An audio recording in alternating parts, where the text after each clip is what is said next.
Peut-être maintenant, la bouchée est revenue, et que c'est marqué que quand la calève Zar, Yomat, tout le Zar qui rentre là-bas, il meurt. Le Kohen Gadol, il rentrait s'il avait la main pour il mourait. Qui nous dit qu'on ne va pas mourir face à Dieu? Donc il les a refroidis. Qu'est-ce qu'on fait? On ne récupère pas les choses qu'il y a là-dedans. C'est là, ça va être la journée de Rome de récupérer les affaires du métamidage. C'est pour ça qu'on a fait tout ça. Le petit juté, il est toujours là. Ne vous inquiétez pas. Pourquoi vous en faites? On va trouver un petit juif là sympathique. Il va rentrer, ça va être le cobaye. S'il meurt, ben, on a un problème. S'il meurt pas, on a tout gagné.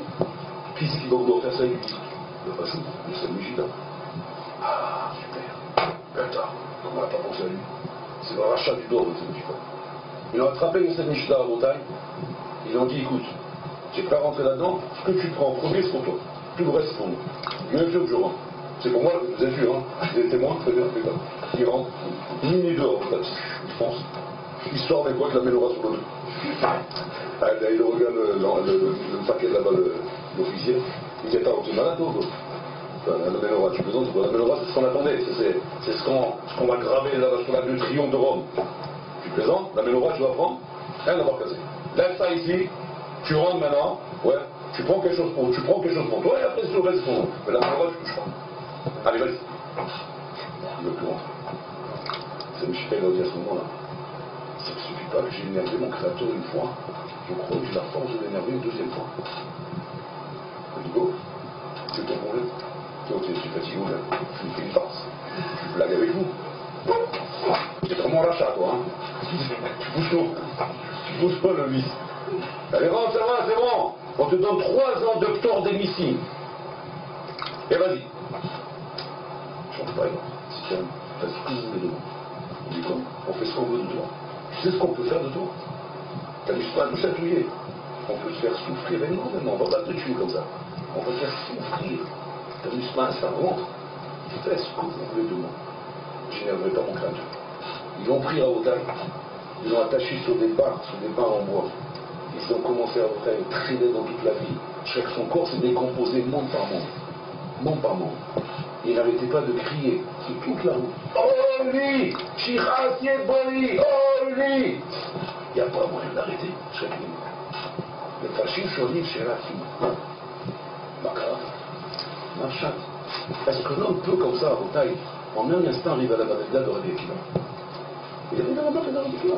C'est la madriga de Rabbi Akiva, ça. Rabbi Akiva, à Otaï, on a pris des peines en fer. On lui a peigné sa chair. Il faisait Shema Israël, il était le Kabel Orman Shamaï. Les élèves lui ont dit, Rabbi, Akar, jusque-là, mais toute ma vie j'ai entendu ça. C'est que des Rabbi qui va travailler toute sa vie pour ça. C'est une envoda de toute une vie, ça, le Rotel. Et ce bonhomme, dans une seconde, il est arrivé à cette madriga. Quand il est plus grand que Rabbi Akiva, quand Rachab peut être plus grand que Rabbi Akiva, c'est possible une chose pareille? Oui, au Rotel. Quand la peur précède, on peut arriver à madriga pareil. Il faut le parade. Rabbi Akiva, c'est un binyan sans parade. Ça vient de Sadik. On est là, Samicita, c'est un binyan de parade. Il est rentré dans Bétalmida, sur Rotaï, il a eu peur. Il a dit, je parade. Chose qu'il n'a jamais su jusqu'à maintenant. Jusqu'à maintenant, il n'a jamais eu peur d'Hachem. Parce qu'il n'a jamais été confronté avec lui. Il s'est jamais trouvé en face d'Hachem. Hachem, il s'est jamais imaginé qu'est-ce que ça peut être en face de lui. Plutôt, il s'est trouvé dans l'endroit où même lui savait que cet endroit est sacré, que cet endroit s'appelle le Kodesh Kodashim, que cet endroit est l'endroit en Bretagne où le Kohen, quand il rentrait, il tremblait de peur de ne pas ressortir vivant là-bas.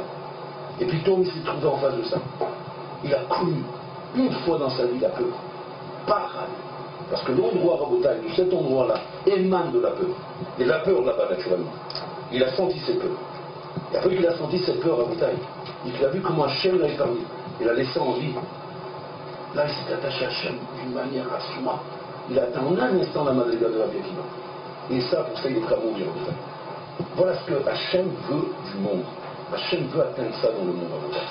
Hachem veut atteindre dans le monde à Bretagne, en fait, d'arriver à cette madriga-là, qui est la madriga à Bretagne où plus rien ne peut séparer Am Israël d'Akadosh Baruch Hu. Et pour ça, Boréolam à Bretagne veut faire basculer le monde à Bretagne, le faire basculer vers un Pachad Nora. Un Pachad Nora à Bretagne, c'est le Pachad que nous sommes en train de vivre en ce moment. Le Pachad où Am Israël à Bretagne arrivera à un stade où Chaz et Shalom, on n'aura plus rien devant nous. Plus rien qui nous va nous garantir quoi que ce soit. plus rien qui va nous donner la garantie de penser que là ça va aller bien et là ça va aller bien. Plus rien, Rabotai. Et seulement ce parade là, il va t'amener à une tchouva. À une tchouva mi'ava. Et cette tchouva mi'ava t'amènera à cet attachement comme vous, à cette vie qu'on avec Hachem. C'est quoi la matala ici? C'est ça le chat ici, Rabotai.